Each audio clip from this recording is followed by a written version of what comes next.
ಆತ್ಮೀಯರೇ ಎಲ್ಲರಿಗೂ ನಮಸ್ಕಾರ. ಇವತ್ತಿನ ಈ ಒಂದು ವಿಡಿಯೋದಲ್ಲಿ ಒಂದು ಮೆಡಿಸಿನ್ ಬಗ್ಗೆ ಮಾಹಿತಿಯನ್ನು ನಿಮಗೆ ತಿಳಿಸ್ಕೊಡ್ತಾ ಹೋಗ್ತೀನಿ. ಆ ಮೆಡಿಸಿನ್ ಬಂದುಬಿಟ್ಟು ಟೋಸೆಕ್ಸ್ ಸಿರಪ್ ಅನ್ನುವಂಥ ಈ ಒಂದು ಸಿರಪ್ಪಿನ ಬಗ್ಗೆ ಇವತ್ತಿನ ಈ ಒಂದು ವಿಡಿಯೋದಲ್ಲಿ ನಿಮಗೆ ಈ ಮಾಹಿತಿಯನ್ನು ತಿಳಿಸ್ಕೊಡ್ತಾ ಹೋಗ್ತೀನಿ. ಈ ಒಂದು ಸಿರಪ್ಪಿನ ಒಂದು ತಯಾರು ಮಾಡಿರ್ತಕ್ಕಂಥ ಒಂದು ಕಂಪ್ನಿ ಬಂದುಬಿಟ್ಟು about health care private limited ಅನ್ನುವಂಥ ಒಂದು ಕಂಪ್ನಿ ಮಾಡ್ತು ಈ ಒಂದು ಸಿರಪ್ಪನ್ನು ತಯಾರು ಮಾಡ್ತು. ಮತ್ತು ಇದರ ಒಂದು ಪ್ಯಾಕೇಜಿಂಗನ್ನು ನೋಡಿದ್ರೆ ಪ್ಯಾಕೇಜಿಂಗ್ ಬಂದುಬಿಟ್ಟು MRP ಮತ್ತು ಅದರ ಒಂದು ಪ್ಯಾಕೇಜಿಂಗನ್ನು ನೋಡಿದ್ರೆ MRP ಬಂದುಬಿಟ್ಟು ನಮಗೆ ₹271 ಆಗುತ್ತೆ. ಇದು ನಾವು ವಿಡಿಯೋ ಮಾಡೋ ಟೈಮಲ್ಲಿರುವಂಥ ಒಂದು MRP. ಮತ್ತು ಇದು ಎಷ್ಟು ಅಂದರೆ 120 ml ಈ ಒಂದು ಏನಾಗುತ್ತೆ ಸಿರಪ್ ನಿಮಗೆ ಸಿಗುತ್ತೆ. ಮತ್ತು ಇದರಲ್ಲಿರುವಂಥ ಒಂದು ಮಾಲಿಕ್ಯೂಲ್ ನೇಮು ಮತ್ತು ಒಂದು ಕಂಟೆಂಟನ್ನು ನೋಡಿದ್ರೆ ಮಾಲಿಕ್ಯೂಲ್ ನೇಮ್ 2 ರೀತಿ ನಿಮಗೆ ಸಿಗ್ತಾವೆ. ಮೊದಲನೇದಾಗಿ ಬಂದುಬಿಟ್ಟು ಒಂದು ಟ್ರೈಪ್ರೊಲೋಡಿನ್ HCl ಅನ್ನುವಂಥದ್ದು ಸಿಗುತ್ತೆ. ಮತ್ತು ಕೋಡಿನ್ ಫಾಸ್ಫೇಟ್ ಅನ್ನುವಂಥ ಈ ಒಂದು ಸಿರಪ್ಪಲ್ಲಿ ನಿಮಗೆ ಕಾಂಬಿನೇಷನ್ ಆಗಿ ಸಿಗುತ್ತೆ. ಟ್ರೈಪ್ರೊಲೋಡಿನ್ HCl ಬಂದುಬಿಟ್ಟು ಇದರ ಒಂದು ಎಷ್ಟು ಪ್ರಮಾಣವನ್ನು ನೋಡಿದ್ರೆ 5 ml ತೆಗೆದುಕೊಂಡಾಗ ಎಷ್ಟು ಪ್ರಮಾಣ ಸಿಗುತ್ತೆ ಅಂತ ನೋಡಿದ್ರೆ 1.25 mg ಈ ಒಂದು ಸಿರಪ್ನಲ್ಲಿ ಸಿಗುತ್ತೆ. ಅದೇ ರೀತಿ ಕೋಡಿನ್ ಫಾಸ್ಫೇಟ್ ಬಂದುಬಿಟ್ಟು ನಿಮಗೆ 10 mg ಈ ಒಂದು ಸಿರಪ್ನಲ್ಲಿ ಸಿಗುತ್ತೆ. ಮತ್ತು ಇದರಲ್ಲಿ ಟ್ರೈಪ್ರೊಲೋಡಿನ್ HCl ಬಂದುಬಿಟ್ಟು ನಿಮಗೆ ಆ್ಯಂಟಿ ಕೆಲಸ ಮಾಡುತ್ತೆ.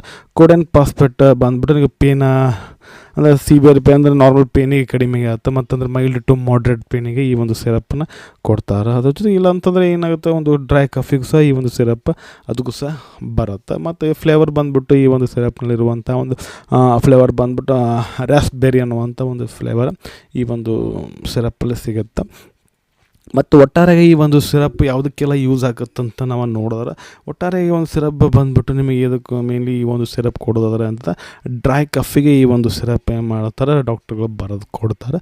ಅದರ ಜೊತೆಗೆ ಏನಾದರೂ ಒಂದು ಅಲರ್ಜಿಕ್ ರಿಯಾಕ್ಷನ್ ಇತ್ತು ಅಥವಾ ಸಿಮ್ಟಮ್ಸ್ ಇತ್ತು ಅಂತಂತಂದರೆ ಈ ಸ್ನೀಸಿಂಗ್ ಆಗಿರ್ಬೋದು ಮತ್ತು ವಾಟರ್ ಐಸ್ ಆಗಿರ್ಬೋದು, ಕಂಜೆಷನ್, ಸ್ಟಿಫ್ನೆಸ್, ರನ್ನಿಂಗ್ ನೋಸ್ ಈ ರೀತಿ ಏನಾದರೂ ಒಂದು ಸಿಮ್ಟಮ್ಸ್ಗಳು ಏನಾದರೂ ಕಾಣ್ತಾ ಇತ್ತಂದರೆ ಈ ಒಂದು ಸಿರಪ್ಪನ್ನು ಮಾಡ್ತಾರೆ ತೆಗೆದುಕೊಳ್ಳಿಕ್ಕೆ ಹೇಳ್ತಾರೆ ಸ್ನೇಹಿತರೆ. ಮತ್ತು ಇದರ ಒಂದು ಡೋಸೇಜ್ ಬಂದುಬಿಟ್ಟು ಈ ಒಂದು ಸಿರಪ್ಪನ್ನು ಡೋಸೇಜನ್ನು ನೋಡಿದಾಗ ಇದು ಶೆಡ್ಯೂಲ್ H1 ಡ್ರಗ್ ಆಗಿರೋದ್ರಿಂದ ಏನಾಗುತ್ತೆ ನೀವು ಕಂಪಲ್ಸರಿಯಾಗಿ ಯಾವುದೇ ಮೆಡಿಸಿನ್ ಆಗಿರೋ ಡಾಕ್ಟರ್ ಕನ್ಸಲ್ಟ್ ಮಾಡಿ ತೆಗೆದುಕೊಳ್ಳೋಕ್ಕಾಗತ್ತೆ. ಮೇನ್ಲಿ ಎಸ್ಪೆಷಲಿ ಈ ಒಂದು ಶೆಡ್ಯೂಲ್ H1 ಡ್ರಗ್ಸ್ ಇರ್ತಾವಲ್ಲ ಆ ಒಂದು ಸಿರಪ್ಪನ್ನು ಏನು ಮಾಡಬೇಕಂತಂದ್ರೆ ನೀವು ತೆಗೆದುಕೊಂಡಾಗ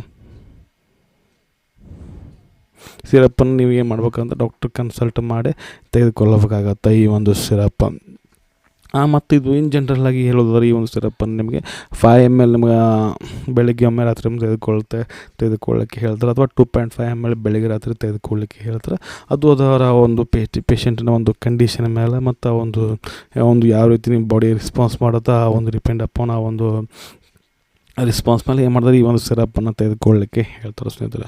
ಮತ್ತು ಇದರ ಒಂದು ಸೈಡ್ ಎಫೆಕ್ಟ್ ಅಂದರೆ ಈ ಒಂದು ಸಿರಪ್ಪನ್ನು ತೆಗೆದುಕೊಳ್ಳೋದ್ರಿಂದ ಆಗುವಂಥ ಒಂದು ಸೈಡ್ ಎಫೆಕ್ಟ್ ಬಂದುಬಿಟ್ಟು ಮೊದಲನೇದಾಗಿ ಸೈಡ್ ಎಫೆಕ್ಟ್ ಅಂತಂದರೆ ಇದು ಏನಾಗುತ್ತೆ ಸ್ಲಿಪ್ನೆಸ್ ಆಗುತ್ತೆ ಅಂತಂದರೆ ತೆಗೆದುಕೊಂಡಾಗ ನಿದ್ದೆ ಬಂದಂಗೆ ಆಗುತ್ತೆ ಮತ್ತು ಕಾನ್ಸಿಯಸ್ ಕಳ್ಕೊತೀವಿ.